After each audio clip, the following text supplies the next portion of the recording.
In this lesson, we'll explore the various steps involved with setting up a CAM program. I have the part MCU3D setup opened on my screen. And anytime I open up a new file, I typically want to interrogate it to make sure that I understand all the aspects of the file. For example, with my gnomon turned on, and you can turn that on or off by going to the View menu and clicking on Show Axes, I can dynamically move my part around. I notice that it's not necessarily lined up to my origin. So that's something we'll have to address by either moving it to the origin or creating a new set of planes.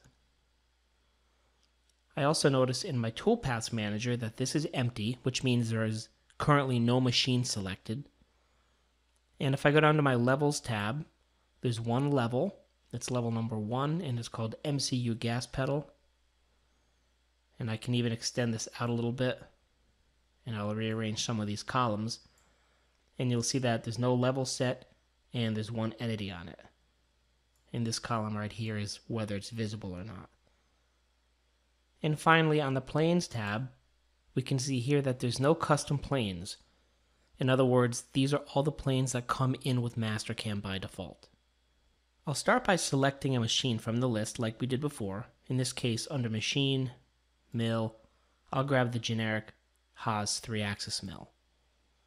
And as you can see from the Toolpaths tab, we now have a machine selected. And from here, we can explore the various steps required to prepare this file for machining.